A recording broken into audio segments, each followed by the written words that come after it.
Happy to have you aboard here for the Really Big Barbecue Show. Boing. We cook because we have to, and we grill because we want to. Hit me! Fine, how's it going? You have a great show. I'm a big fan. Boing. So what seems to be the problem here? This man looks like he's dead and he's in the crackle. Charbono! It's all about the charbono, dude! Succulent fish. What? He ate 2 feet or wiener. Now listen, Lavernius, shut your face. I'm shaking like a dog shit peach seeds. We have top men working on it right now. Top men.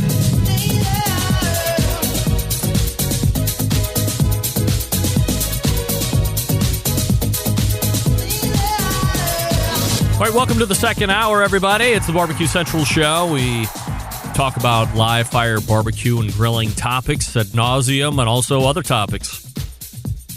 Sometimes we even put ourselves through pain for no good reason, like by eating Malcolm's killer jerky, the Fear the Reaper. Hit me! Which says, Carolina Reaper, try at your own risk. No added MSG. That sucks. Get that big stuff out of here. As I've said it on a number of occasions here over the last number of weeks, I have been secretly adding MSG to everything I've been cooking in my house. Nobody says anything other than, this tastes pretty good. You do something different to this? It tastes good. Not that it didn't taste good before, but we've elevated it. I've elevated it. MSG has elevated it just a little bit. You do something different? Nope. Tastes good. Thank you. And thank your friend, Mike Sierra Gulf. Still to come on the show this evening is Sam the Cooking Guy for his normal segment. So we look forward to that, of course. And, oh, the hell. There we go. That's a little better. You can follow me socially at BBQ Central Show on Instagram, Twitter, TikTok, Snapchat, /BBQ Central Show on Facebook and Twitch for a live video feed. You can also find one over at YouTube /RD Rempe. All video feed platforms are immediately archived after this live show ends in about an hour from now, so you can get it if you're just tuning in. If you missed the whole first hour, you missed Malcolm Reed talk at length about the Memphis in May barbecue tournament or competition or contest or whatever, Memphis in May in general, that is happening. 2 weeks ago when I made the staunch prediction, the stone cold lead pipe lock, take it to the bank, spend all of your $200 on this bet, guarantee that Memphis in May would not... Andrew, you are not the father. Would not take place this year, and that it would be a wrecking ball of a party in 2022. Minutes after that prediction was made, Memphis in May must have been listening and sent out the packets and said, we're doing it. We're going to clamp down pretty hard, as Malcolm regaled us with the details. And then I was steadily eating a piece of Fear the Reaper jerky. And my face hurt. My tongue hurt really bad. Really bad. And now I believe I've hit some type of a bit of immunity, as it were. And I'm finishing up, I think, my third piece right here. This is the next piece that I'll be eating in the Sam the Cooking Guy segment. And as I had stated on the way out of the first hour, if you're so inclined to jump in and want to see me eat the rest of this bag of jerky. Now, look, I'm not going to go in and dig out all the pepper seeds and all that shit. But finish the bag of jerky. I will do it for your donation of $1,000 that will go to the Palmer home. I will then match that $1,000. There's a really good chance that we'll be hanging out with Malcolm in September or October this year for our private class. I mean, initially it is pretty hot. I got to be honest. Coming up on the best moments of the Barbecue Central show in 10 minutes or less this Friday. Plus, it's really not polite to eat on mic. It's not polite. It's not funny. It's not fun. Episode 171, taking you back to April 3rd, 2012. At that time, I had a 20-year-old pitmaster of slabs of approval named Brent Richardson. Remember Brent? B-Rent? We talked about his background and what it was like for him growing up in the competition arena. I don't know how far you guys and gals go back or are fans of this show. But Brent's mom is Stephanie Wilson, one of the pitmasters of the Slabs, a iconic barbecue competition cooking team, a co-pitmastered by the barbecue pimp himself. Oh, I had it. What's his name? The barbecue pimp himself. I want to say Kevin. I know. Kyle Laval. Look at me coming out of the woodwork. I knew I was going to get there. So in the annals of competition barbecue, one of the most successful competition teams, really successful on the rub side. Everybody loved the Slabs rubs. So that was a environment that he grew up in. We also talked about how at that time, being 9 years ago. He's almost 30. Holy crap. I just did the math in my head quickly. He's 29 years old. Wow. I mean, I got him probably just at 20, and he's getting ready to just turn 30. Oh, my goodness. Anyway, we talked about what it was like then when he was younger, being one of those younger cookers looking to carry on the competition barbecue torch into the future. So if you don't know Brent or his story, you'll enjoy the best moments of the Barbecue Central show in 10 minutes or less coming up in the podcast feed this Friday. Don't forget you can email John with your requests if you would like, JON@thebbqcentralshow.com. I'm sure he'll give you a shout out in the open too. Email from a listener named Yitzy. I'm not kidding. Yitzy. Hi, Greg. I finally had time to send a long email thanks to my workmate sharing COVID with me. That's not good. Sorry, Yitzy. First of all, regarding the best moments of 2020, in my opinion, we're going back a little bit here. In my opinion, many of them were, in fact, elevated to the level of best moments because of how you reacted. For example, if during the pineapple fiasco of 2020, you had just moved on without reacting to Meathead saying that pineapple was the best thing ever to come off a grill, it wouldn't be much of a soundbite. However, your emotional pushback framed it into what it became. I just thought credit should be given where it's due. I also enjoyed the 2020 Year in Review show because I was able to hear a quick summary of the 20 to 25% of the episodes that I didn't get around to listening. What? You didn't listen to 100% of the episodes, Yitzy? I will remain unoffended. Here's a topic idea. Might be an interesting interview now that you've covered the bad Jews, to check out an interview with a good Jew. And perhaps share it with Sam the cooking guy who incorrectly called Hasidic Jews a cult on your show recently. The pitmaster that I linked to the YouTube video above is actually Hasidic.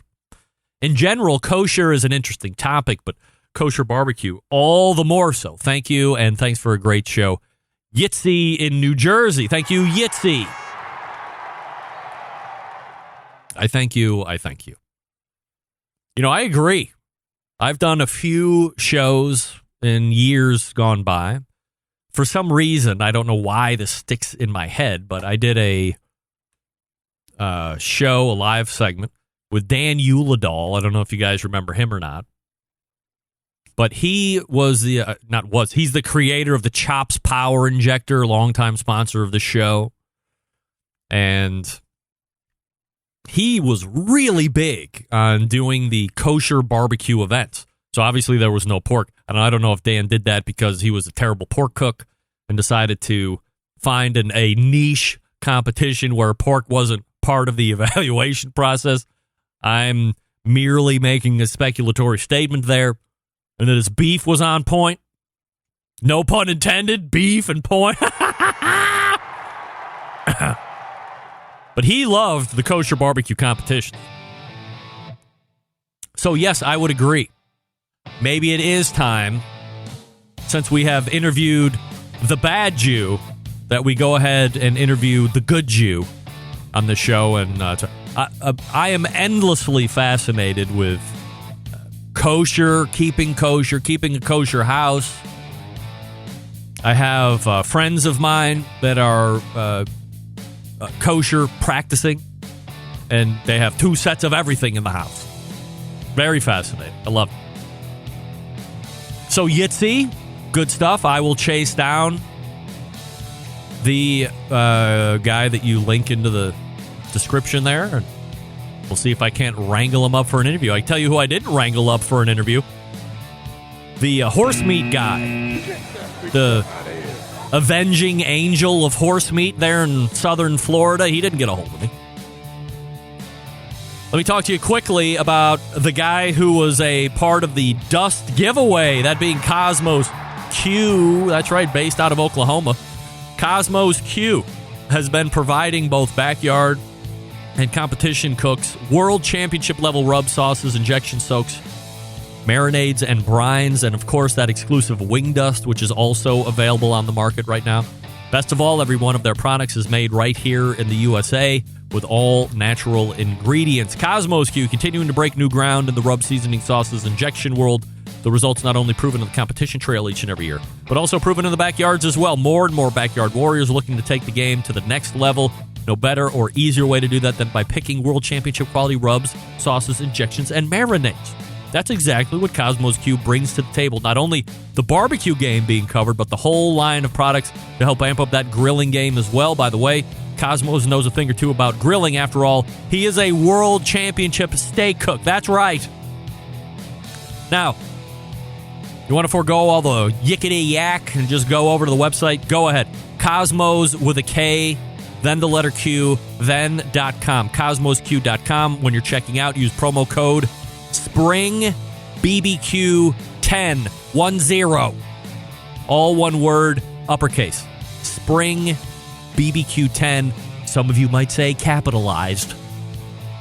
Whatever, I say uppercase. I mean, you say lowercase when it's not capitalized. Can I say not capitalized? Capitalized? Uppercase? Spring BBQ 10. That's Spring BBQ 10. Save 10% off your entire order when you go to Cosmos with a K, then the letter Q, and then the .com. Spring BBQ 10. Tell them I sent you. All I know is Sam the Cooking Guy is next, for crying out loud. You're listening to the #1 most downloaded barbecue and grilling podcast anywhere. The Barbecue Central Show.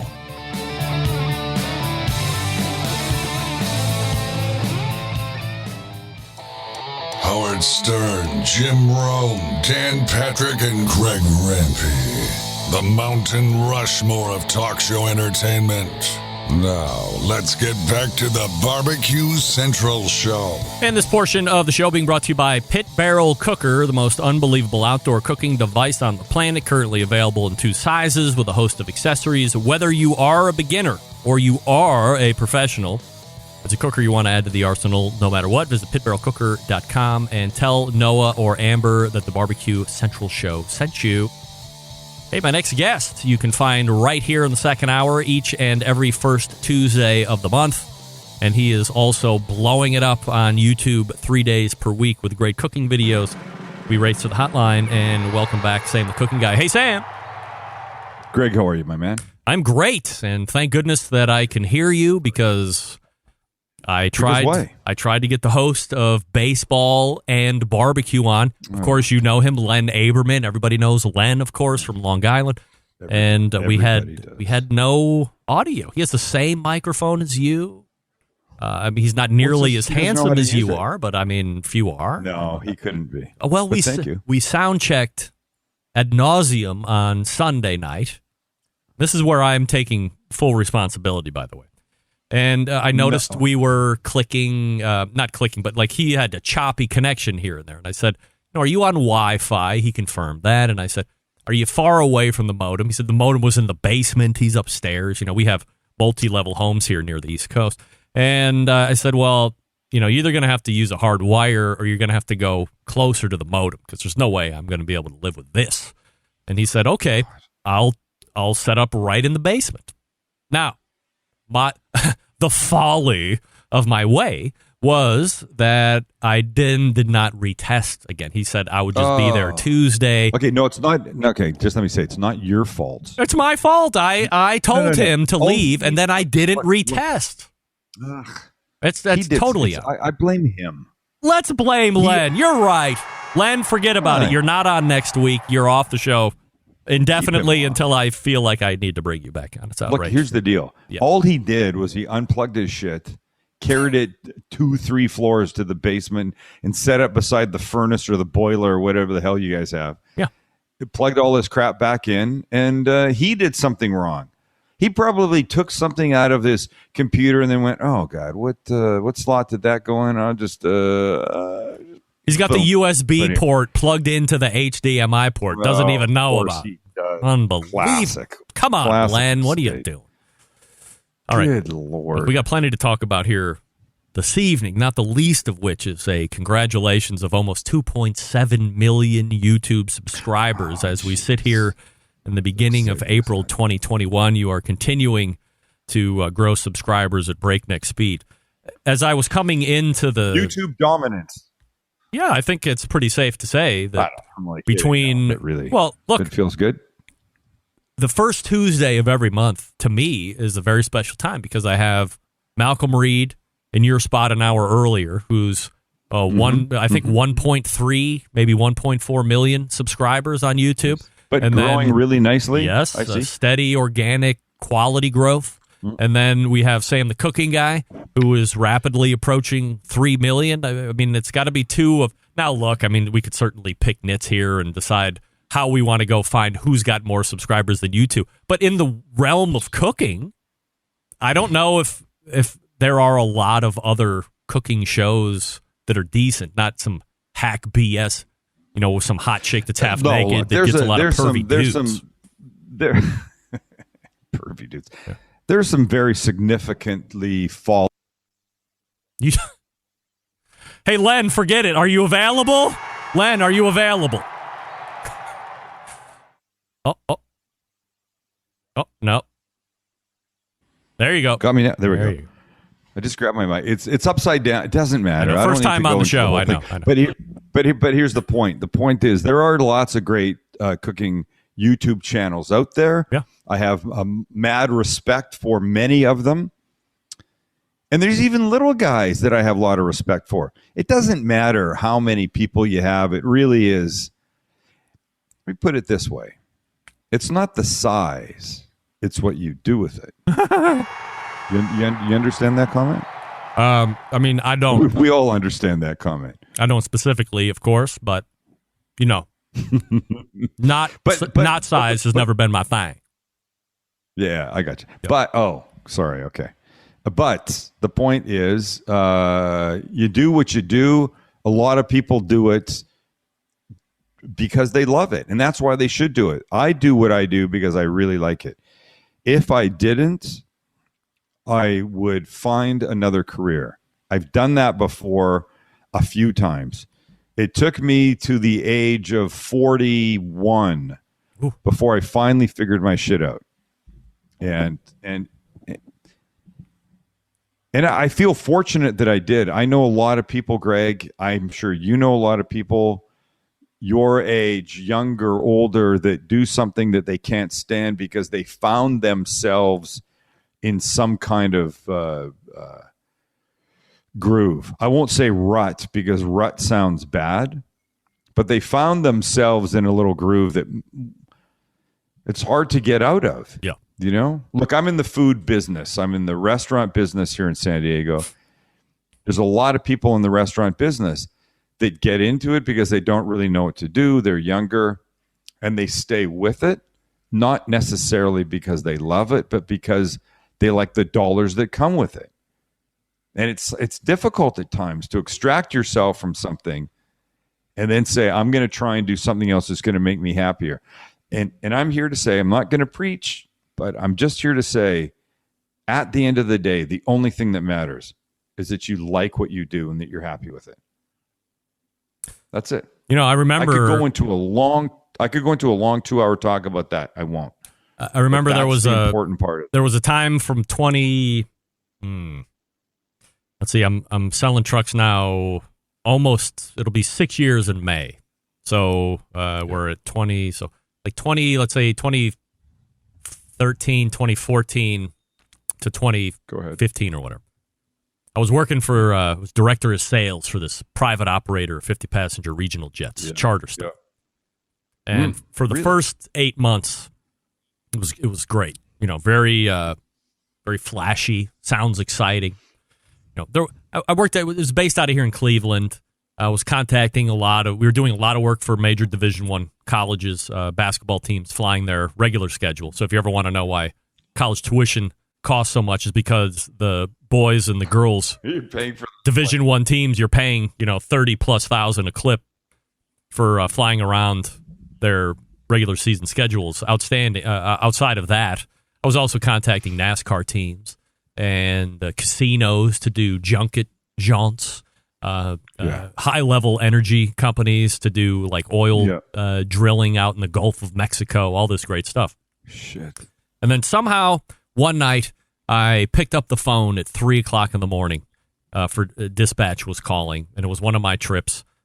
And that was the worst mistake I ever made, because then it was like, oh, he's the idiot that will pick up the phone at 3 o'clock in the morning. So from then on, the standard was set, and somehow I got bogged down into the operations of this position. And instead of selling, getting it right up to takeoff, and then handing it over to ops and letting them figure out what happens if the plane breaks down or if it's delayed, you know, they contact the customer. It was always getting funneled back to me. It was always after midnight. It was always a high-level team. It was always major money decisions that had to be made in minutes, and wondering if that was something that the CEO was going to agree with. Bottom line is this. I got mired down into that for 3 or 4 months, and it was easily the worst time of my life. Every relationship that I had suffered. From my wife and my kids and my friends and everybody around me, I was miserable. Every time the phone rang from work, I like convulsed. And I was, I remember one time I was driving back home from work. I was driving somewhere, and I was talking to my dad. And this is like one of the only times I can even remember this. We were talking about work, and I just spontaneously started to cry, like my eyes out, going, this is the worst. I'm trapped. I can't get out, because I was making decent money. I had nothing else to go to. I didn't have anything else lined up. You know, usually with every other job before, I had lines out. I was always looking to make the next week, but I was like, that's bit me one too many times. So I'm going to like land somewhere and build roots or grow roots or whatever. And here I was, 40 years old, crying like a baby, feeling trapped. And, it's like, well, just quit. It would be better just to quit. I'm like, well, I can't just quit. No. And I have nothing else to go to. Luckily, it turned out that I was able to get out. I got into, selling trucks again. And now it's magic. I've never been happier. But, oh, my God, nobody knows more than me that incredibly dark, trapped feeling that you have when you have become ingrained in an industry like you're talking about, like a restaurant, where the money's good, but the job was literally going to find me down in the basement, hung at some point if I wouldn't have left eventually. It was a nightmare. Look, it's really common, unfortunately. There are a lot of people that find themselves in positions that they don't want to be in, but they're there and they can't find a way out. And it's easy for me to sit here now that I've sort of got it figured out for myself to say this, but the reality is, on the last day on this planet, on your last day on this planet, you're not going to remember the money. You're not going to remember the boats, that kind of stuff. You're going to remember the stuff that's in your heart. And I mean, I know, look, I swear I have fun on my show, and maybe people wouldn't expect me to say this stuff, but this comes from my heart. It really does. I tell this to as many people as I can. You need to be, life is too short, man. We don't know when our number is up. Could be today, could be 30 years from now, could be 50 years from now. But you don't want to spend it doing something that you hate. And if that means you do what you do, but you embellish it, you add to it by doing something that you love. I spoke like this once at an event, and a teacher came up to me after and said, I'm thinking about quitting and becoming an actor, and your story inspired me. I go, I hope my story didn't inspire you to quit, because that's not what I'm trying to say. She goes, but I really want to act. And I go, okay, so let's say you quit your teaching job, which, by the way, may be the most important job ever. Sure. We hand our children off to these people that hopefully will help mold them the right way. And the great teachers do that. But what if you can't act? Like, what if 3 months into it, you absolutely suck? Then what? Then can you just go back? No, I don't think there's that many teaching jobs you can just do that. So what if instead of just quitting, calling it a day, throwing in the towel, and trying to act, you start doing some like community theater on weekends or at nights or something? And maybe then you find out that you really can act, and it goes from there. Or maybe you find that the acting isn't really what has got you all that jazzed up, but being around it has, and maybe being a stage manager or a production person or a props person, that fulfills you enough. Keep your day job of maybe doing the most important work ever, teaching our children. But you supplement that with this part that fills your soul, your heart, whatever. And she went, I never thought about it like that. And my stupid story is that I completely threw in the towel of what I did and jumped, off a cliff into dark water in the middle of the night, not knowing how I was going to land or what I was going to land in.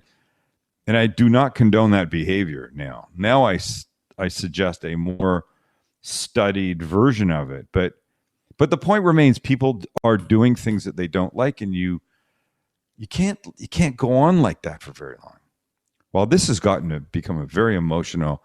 We need some like soft piano music on a very special Barbecue Central show. Sam, the cooking guy, shares his feelings about it. No, that's sex music. That's not what I'm talking about. I realize that's what you had at the ready. Let's change this up a bit and talk about Chori Pollo, everybody! No, not that. No, Chori Pollo. No. Let's do this. Let's talk about. Yeah. I think I owe you an apology.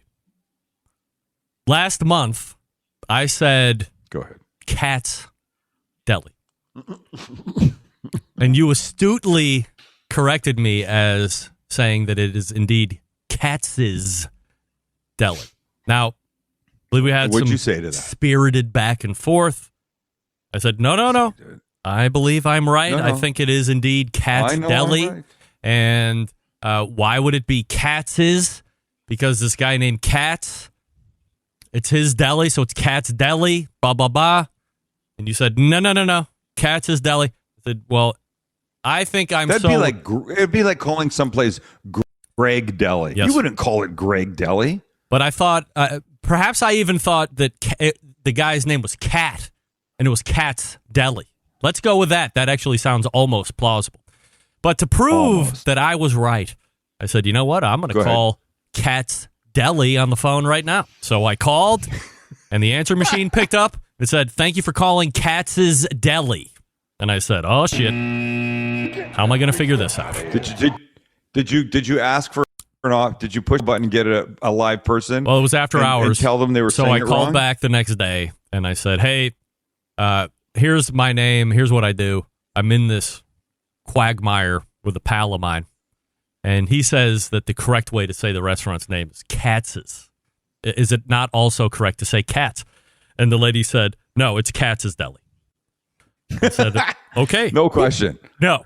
And I'm so happy. You know, I got one. One for me in the win column. Yeah, one for you in the win column. Now, to repay the favor that you unknowingly gave to me, I want to point out that when you say the term Wagyu beef, as much as you don't want to hear it, the proper enunciation is indeed Wagyu. So even though you don't like, don't say Wagyu. You do say Wagyu.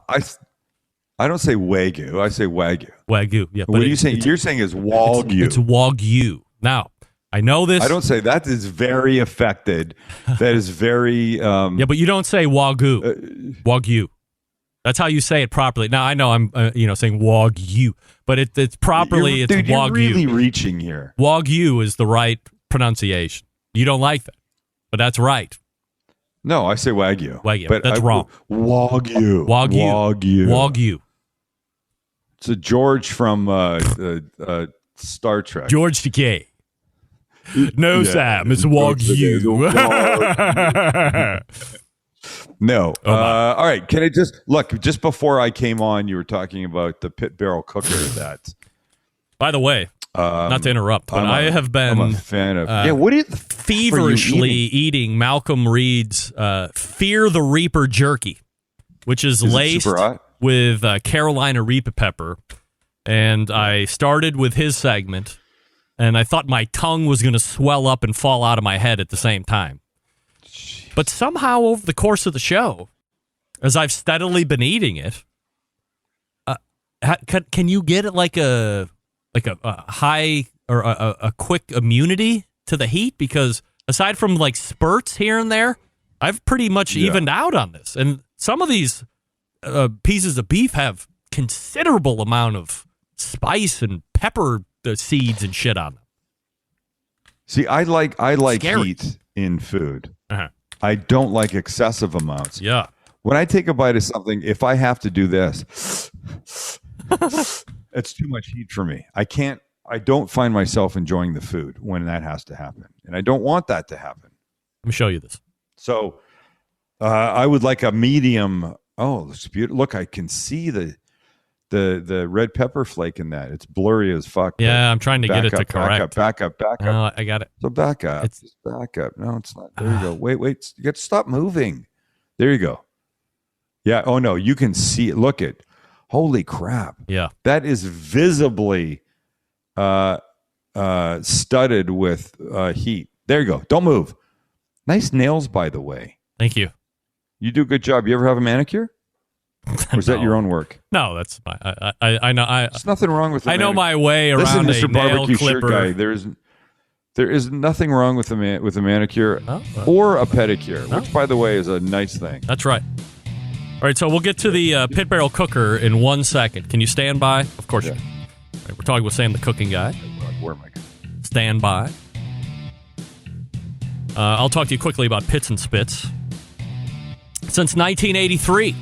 Pits and Spits, handcrafting smokers and grills in Houston, Texas. In that time, establishing itself as one of the premier brands in high-quality offset smokers and more recently pellet cookers. Pits and Spits sets itself apart by using heavy 7 to 10 gauge stainless steel in every cooker, fully welded construction you can feel when you use the unit, 304 stainless roll-top lid, and front shelf on every single smoker. Why does it matter? Well, by using higher quality materials, Pits and Spits smokers reach and maintain temperatures, allowing you to worry more about the meat than the heat. By providing fully welded smokers, you don't have to worry about the grease leaking out of the barrel or smoke leaking out of the barrel, that grill rattling apart as you move it through the backyard. Now, where some companies focus on being a low-cost provider, Pits and Spits focuses on craftsmanship and using quality materials. Are there cheaper ways to do it? Yes, but they don't like tack welds, cheap stainless, or electronics that you can't trust. They have steel suppliers supplying material to be used in some of the harshest environments around, so they will perform wherever you are in this country. And their controllers are made right here in the States, so they have unimpeded transparency into the programming. Pits and Spits has a dealer network across the country, but if there isn't one close to you, you can give them a call. Call Coy at the shop, 844-650-6250. Whether you're a backyard grill master looking to cook steaks for the family or a competition team smoking 50 racks of ribs, Pits and Spits is a product for you. You can check them out online, pitsandspits.com, all spelled out, or see their pits in the wild across social media with their handle at Pits and Spits. We are back with more Sam the Cooking Guy right after this. Stick around.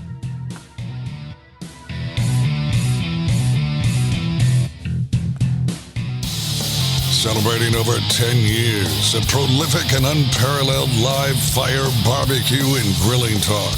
And yes, it's still being done from Cleveland, Ohio. You're listening to the Barbecue Central Show.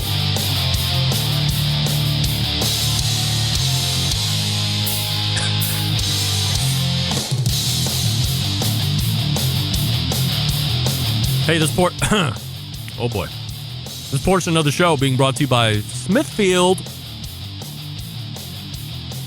Head to smithfield.com throughout the grilling season and get recipes and tips and tricks from world championship pitmasters like Chris Lilly and Darren Worth.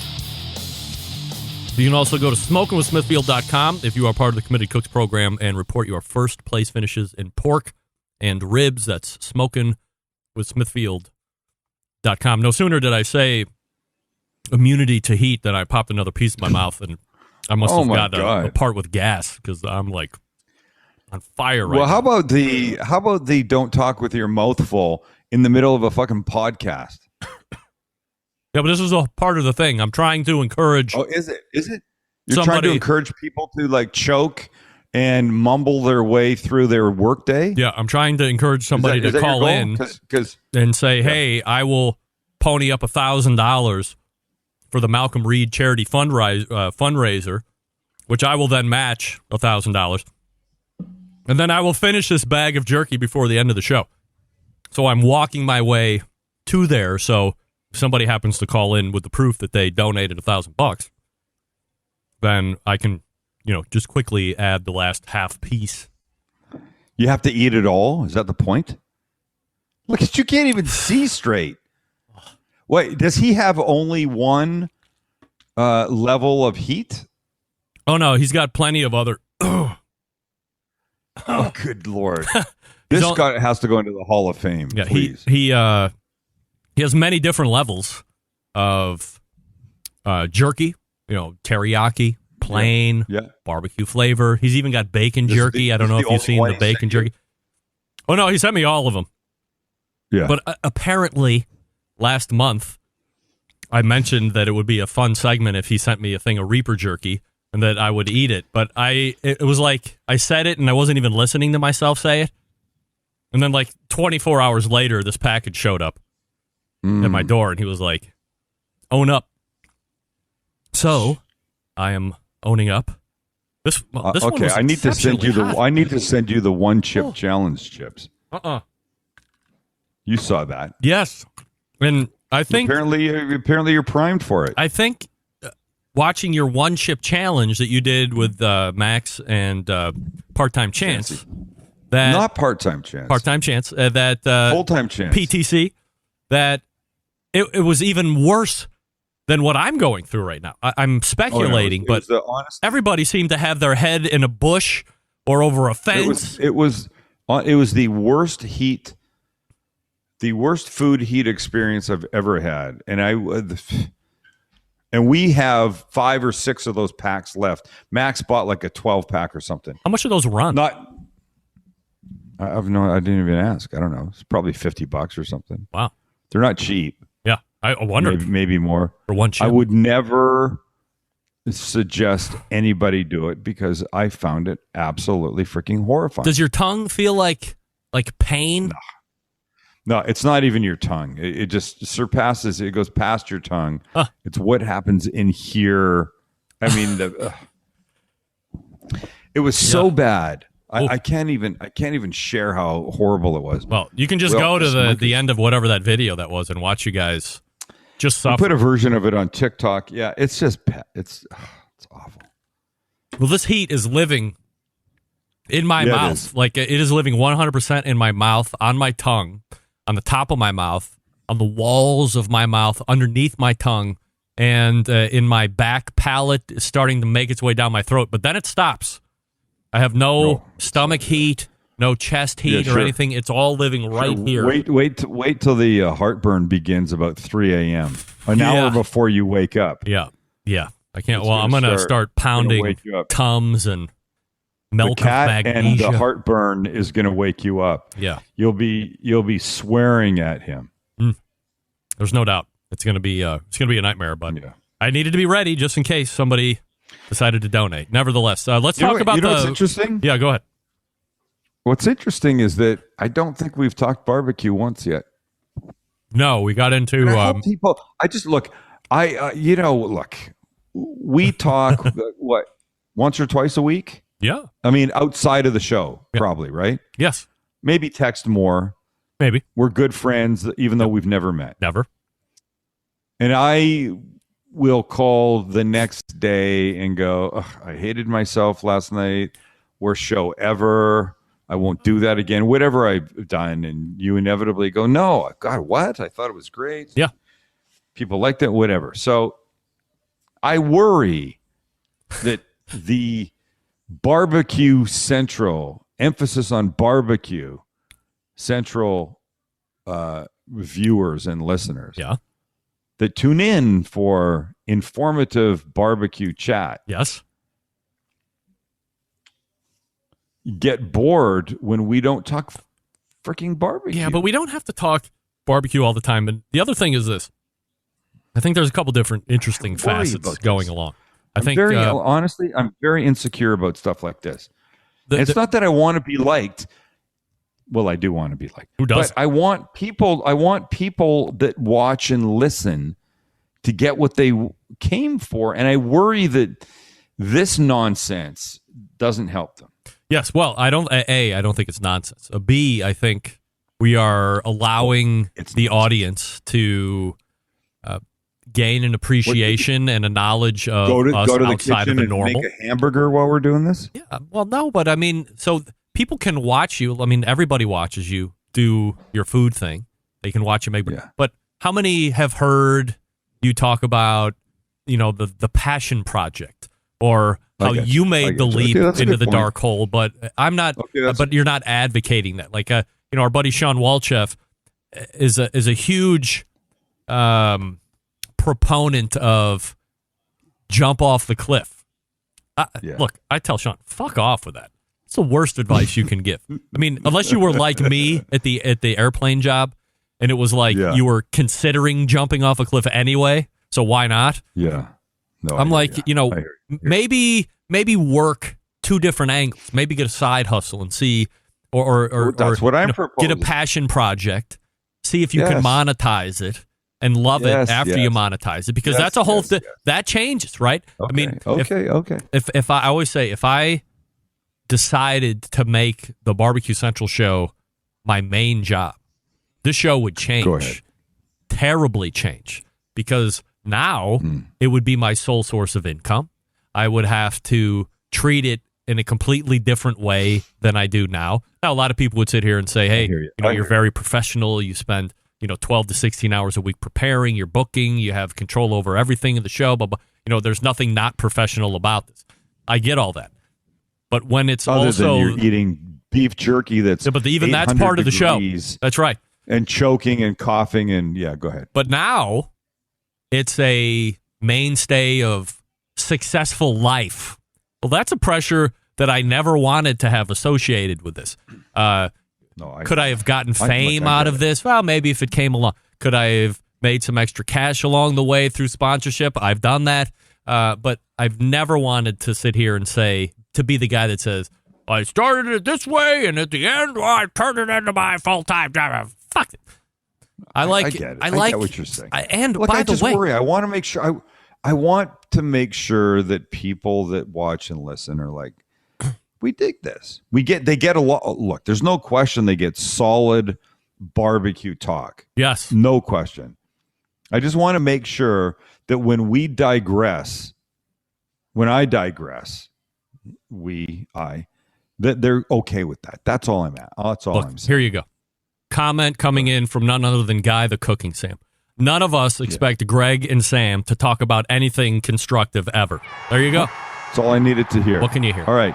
You know what? That makes me feel good. There you go. So, and again, I think people are getting another angle and get to know us in a different way when we have these kind of conversations. So let's go ahead and immediately say enough of that, and let's take a few minutes to talk in depth about a regional speciality from an area of the country where lakes are endless.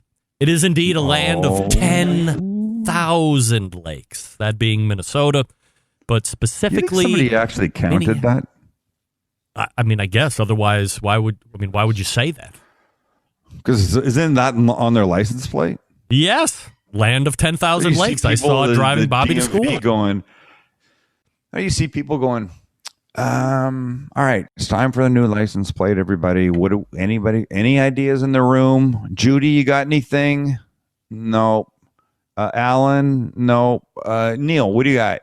How about this? Land of 10,000 lakes. Is there really 10,000 lakes? Who's done that study on that? No one's going to count, said Alan. Just fucking put it on. It looks good. Land of 10,000 lakes. I would go to a state that had 10,000 lakes. Who wouldn't? Yes. So fishing keep going. abound. So anyway, we made it. So Minnesota, but specifically Minneapolis, there's something called the Juicy Lucy, which you recently made on the YouTube channel. So what inspired you or who left a comment, or where does the genesis of Juicy Lucy come for you to give the Sam the Cooking Guy hand? We say all the time at the often at the end of the episodes, if there's something that you want us to make, let us know. And we get it all the time. People say, just this. A lot of the things we made something called the Teesside Parmo from Teesside, England. Yeah. Wasn't it like one of your most heavily viewed videos ever? Absolutely. Think of it as a giant shallow fried chicken cutlet, but then with a bechamel sauce over the top that you put into the oven. It sounds like a heart attack, and it may be, honestly, one of the best things I've ever eaten. It was so freaking delicious. We added bacon to it to make it worse or better, however you want to look at that. But so we've been getting this Juicy Lucy comment for quite some time now. Same person or just random different people leaving it? No. Many different people. All right. Many different people. So what's your thought when you finally make the jump over to making it, and you see what it's all about? What do you want to change about it? What do you want to keep the same about it? Or I guess the better question is this: when you're working with whether it's a traditional regional specialty or a staple dish. I don't think you want to jack up a regional specialty too much, even though we did mess with the Teesside Parmo a little bit. But for us, it's a cheeseburger, but inside out. Yeah. It's really all it is. Instead of putting cheese on top of the burger as it's cooking, you take it, you cut it, you fold it up into smaller pieces, and you put it in between two thin-ish quarter-pound patties. And this thing is freaking delicious. Are you and the picture of it is gorgeous. Yeah, it's like oozing cheese out of the middle, until I show my wife. Not a fan? Wait, let me hold on. Hold on, stand by. Let me just show you this one picture. My wife. My absolute polar opposite when it God bless her. God. Wow, look at that, just oozing out. Hold on. What do I need to do that? Nothing, you're fine. We can see it right there. No, it's all fully blown out. I don't know how to make it look good on here. You could pull it up, but don't bother. No, don't do that. All right. I can see you're not going to anyway. I showed it to her. She went like this. I go, look at this. Look at that. Look at this. Here's what she said. She looked and she went, ugh. I go, ugh? How does this get an ugh? She goes, well, it's gross. It's all dripping and melting. And I go, that's the thing. That's what it's all about. Yeah. If you eat something called, what's Malcolm's stuff called? Killer heat. What is it? Fear the Reaper. Insane heat. Fear of the Reaper. You know it's going to be hot. You eat something called a Juicy Lucy, it's going to be freaking juicy. Yeah. She just can't get her head around it. It was really good. Really good. We cooked it. Fortunately, I cooked it the right way. Didn't overcook it. And I've become a fan of soy sauce in many things. But in this, because I didn't want the wet, there it is. Because I didn't want it to moisten too much, I used my new favorite thing called soy paste. That is a thick version of soy sauce that just adds an umami-like substance to the whole thing that just amps up the flavor. Damn it. It was really good. It was really good. Were you worried that you weren't going to get the inside done enough ever? Greg, I worry about everything I cook. Every time I cut something open. And Max, if you had a conversation with Max would tell you, every time I make a steak, every time I make a burger, every time I make anything and I go to cut it open, I worry that I've completely effed it up. And then what? Would you show it? Yeah, sure. Yeah. Right. What am I going to do? I don't know. Would you not? This is not Rachel Ray. I don't know if I told you this. I met a guy once that used to be I can't remember the term, a backup cook for Rachel Ray's show, 30-Minute Meals. All right. As she was making enchiladas on camera, he was replicating every single move exactly like her as she did it in the back. Because God forbid she put the enchiladas in the pan and then walked to the oven and tripped and dropped them all. He would bring out a pan that looked exactly like what she had and would continue along. What a job. Right? Yeah. Well, that's, she's probably shooting 4, 5, 6. I have no idea how many shows a day. Right. We do one. And we're very casual about what we do. But if something went wrong, if she cut the chicken the wrong way and went, shit, I did this wrong, she could just go, I don't know what the guy's name, Alan. Kevin. And he would bring out the piece exactly like she just had. But for us, we make 1 or 2. That's it. Yeah. So if I F one up, then I F one up, and then I have to deal with it. And then, fortunately, it doesn't happen. Like for often. burgers, I'm debating whether or not I want to say this to you. Everybody else knows about it, but I'm a huge believer. In fact, I just bought 24 of them at BJ's Wholesale Club this afternoon. Bubba Burgers. I don't know if you're familiar with Bubba Burgers. Oh, yeah, no, we've talked about this. All right. No, I'm fine with that. So I know exactly where to put the Weber gas grill on temperature. I know that I cook them 4 minutes on this side, 4 minutes on next side. Yeah. Cheese down for 30 seconds. They come off. They're the same each and every time. Little bit of color on the inside, mega juicy, blah, blah, blah. Yeah. With the Juicy Lucy, I would imagine it would be... So I don't have to temp them. I guess that's the long way of saying it. But you wouldn't want to pierce a Juicy Lucy to take temp because that cheese is going to spill out no matter where your hole that's is. a problem. Yeah. Right. That's the problem. And you've got 2 thin patties on top. So are you going to take your, the digital instant read thermometer and get it right in the patty?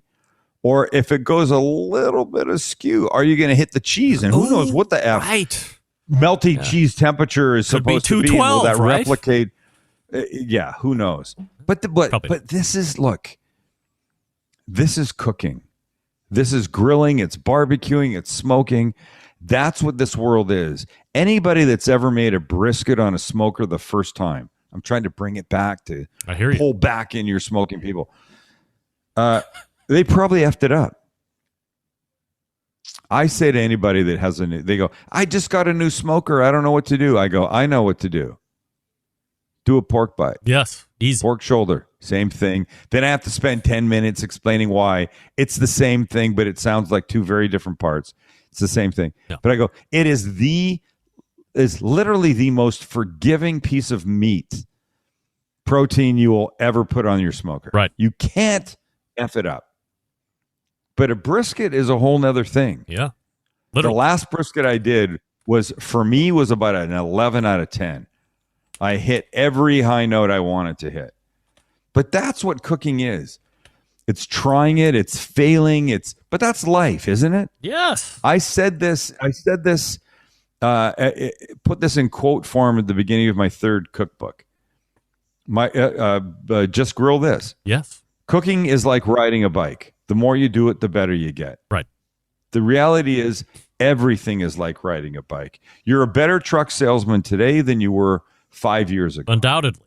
A doctor is better today than he was when he started. A lawyer is better. A janitor in a school, a bus driver is better. A line cook is better today than they were when they started. That's what it is. Here's the point. Just get the fuck out there.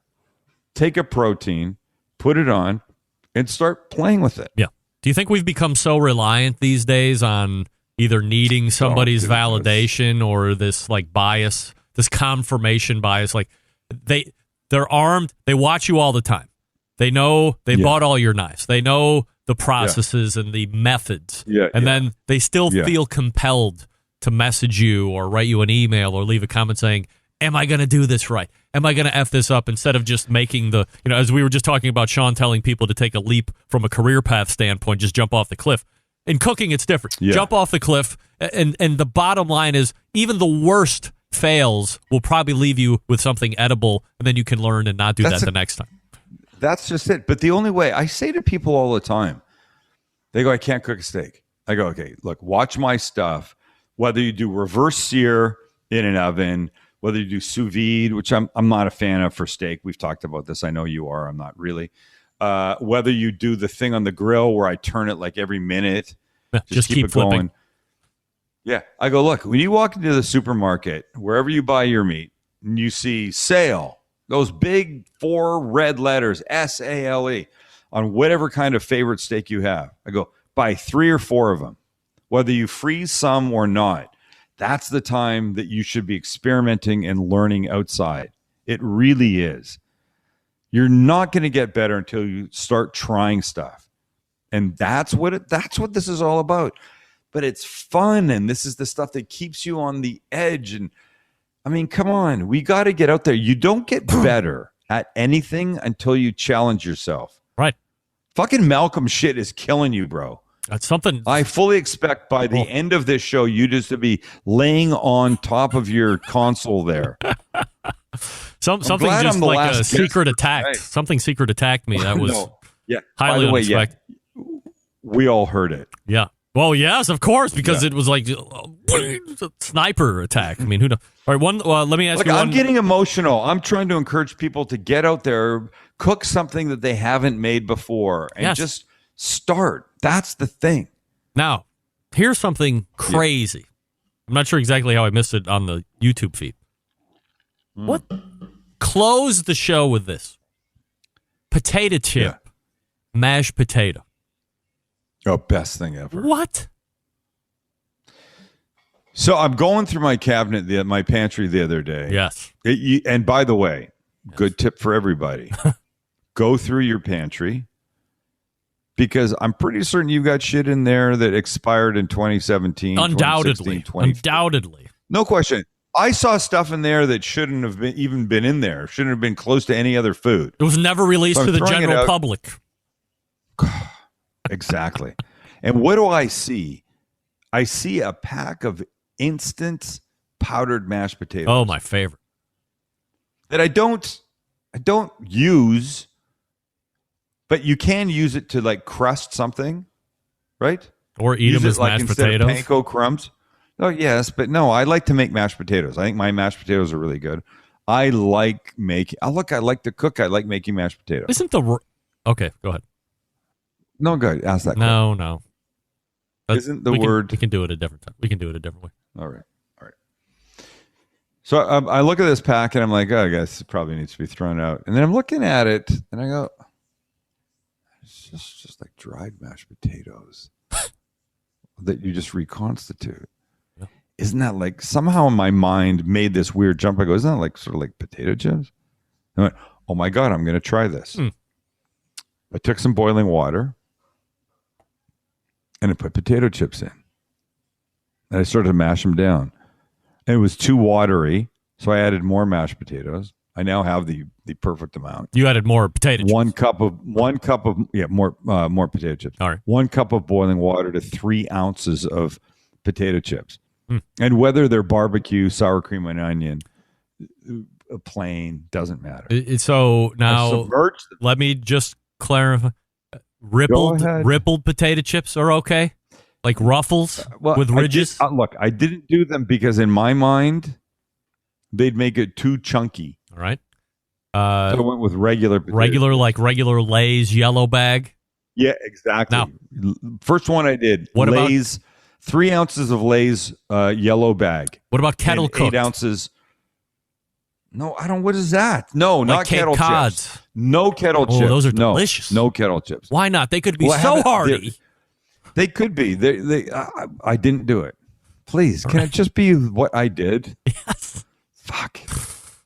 You're so diff. I want to talk to your wife. People in Cleveland like a hearty mashed potato. I'm pretty certain your wife and I are going to commiserate over the same things about you. Anyway, I bet. 3 ounces of potato chips, plain. Yes. Lay's. No ruffles, no ridges. Yes. In 8 ounces of boiling water. And you squish them down. You break them up with a big good spoon. All right. And when it starts to get a little bit like gummy, you know what I mean by that? Yes. Sticky, right? Like a roux, like a thick roux. Right. Then you put in a quarter cup of half and half. Oh. And you mix. All right. Don't need to salt them because potato chips already salted. Right. Yeah. I'm telling you. Doug Scheiding, your boy. Yeah. One of your boys. Your friend. Not my boy. He called me from a tornado earlier.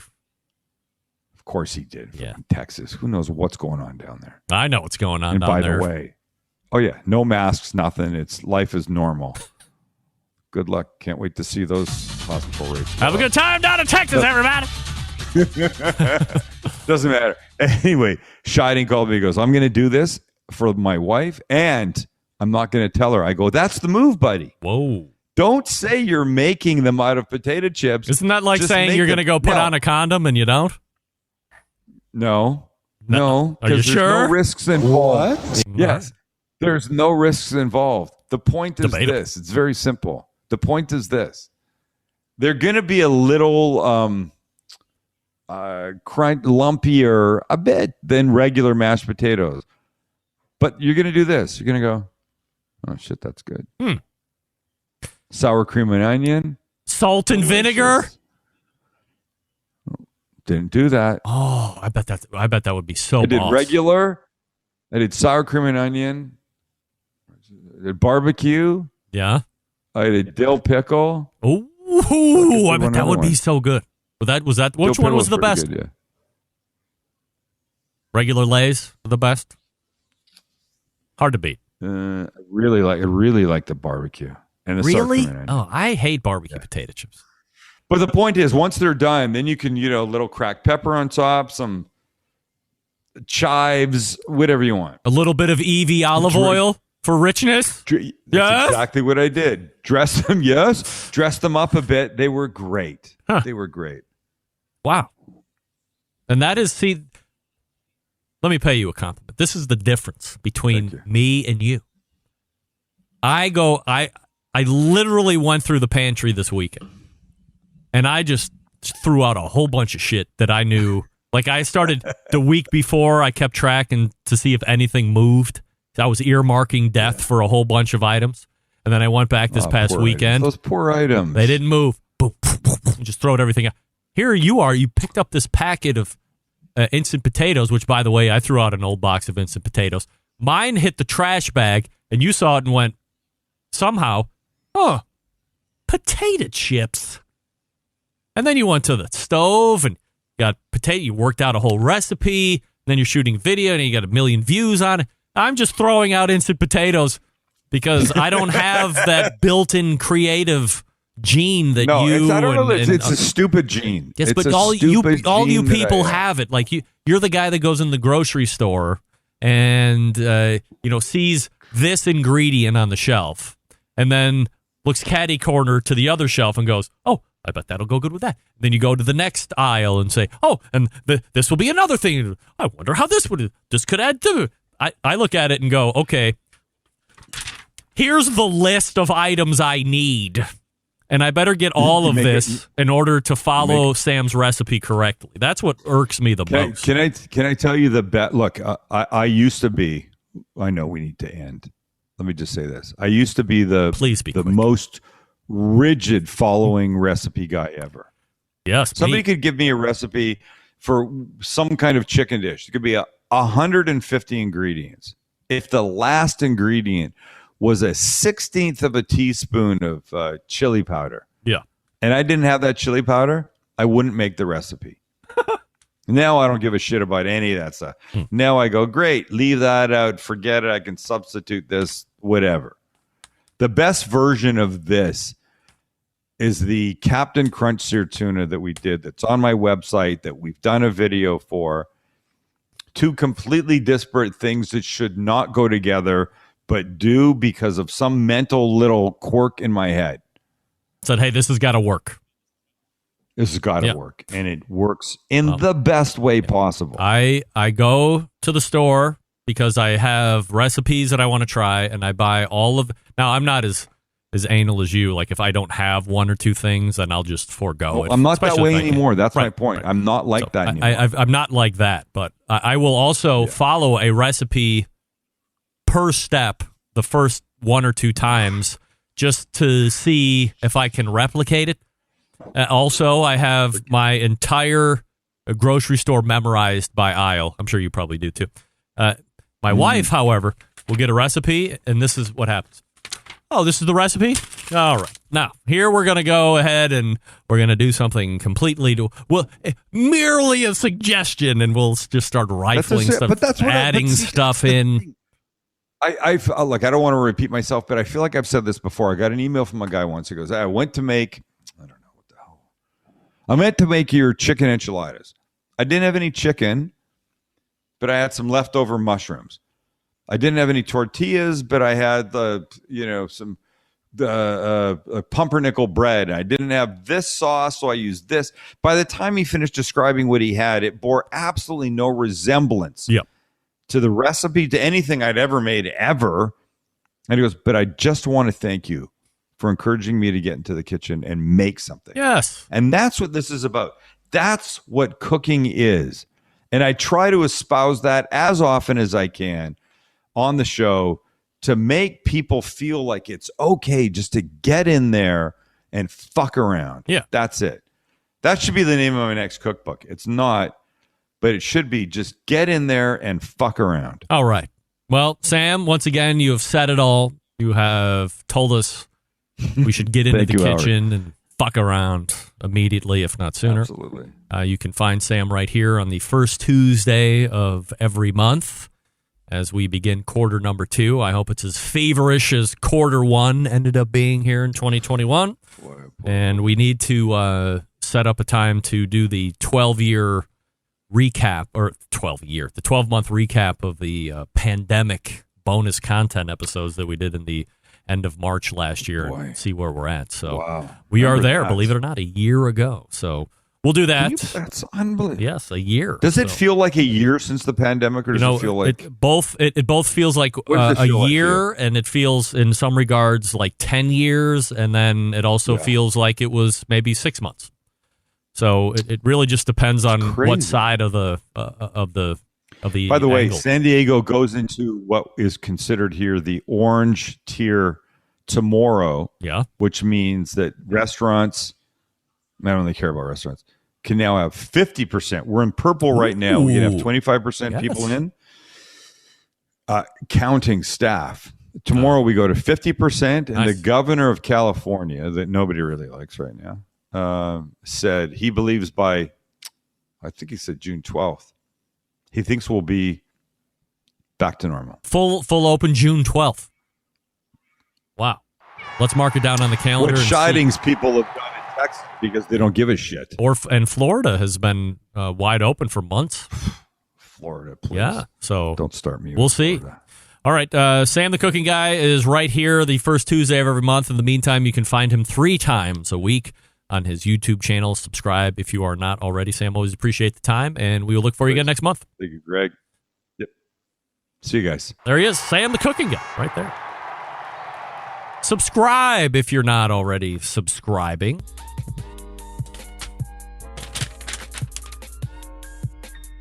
Somebody put jalapeno kettle-cooked chips. I'm going to try all of that. Tomorrow, I'm going to have 7 different kinds of potato chip mashed potatoes.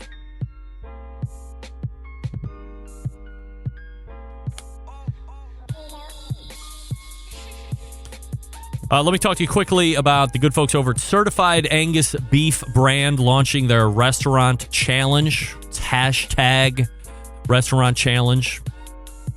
Here's what you do. Grab takeout, dine in safely if that's an option, or purchase gift cards from your favorite restaurant.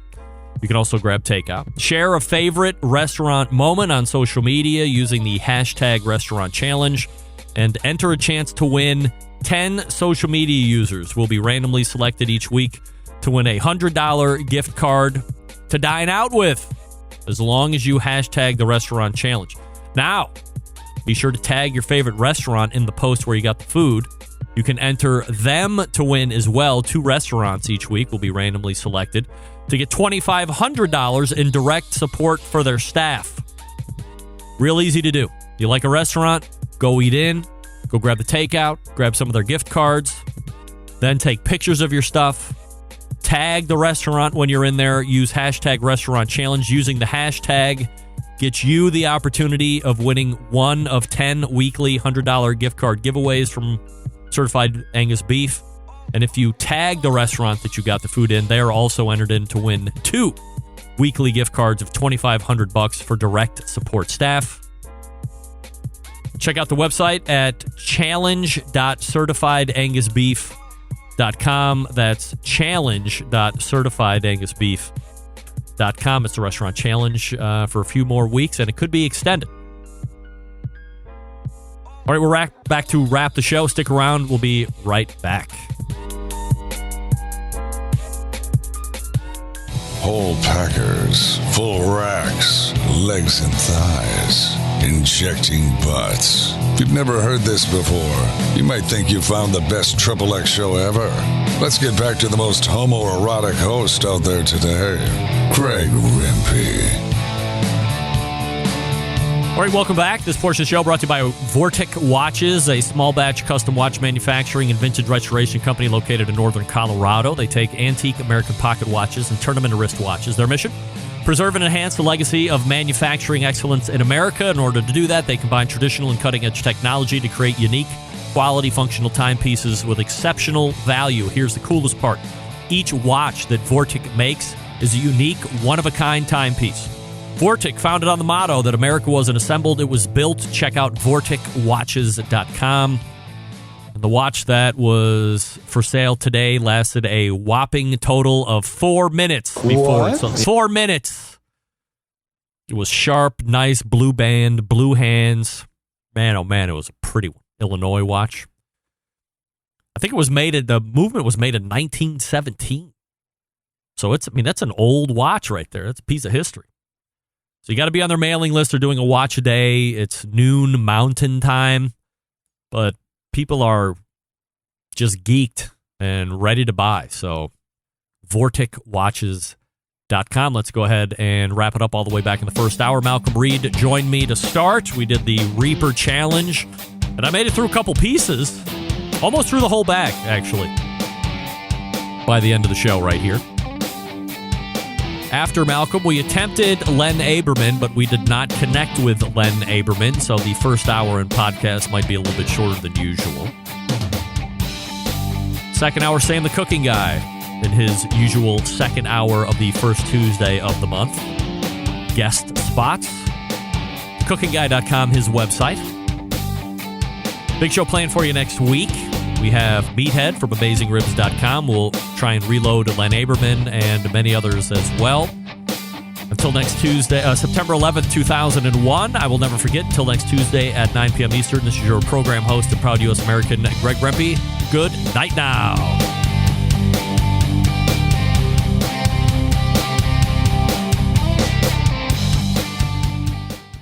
This is Jennifer Palamas from Charlotte, North Carolina, and this is BBQ Central.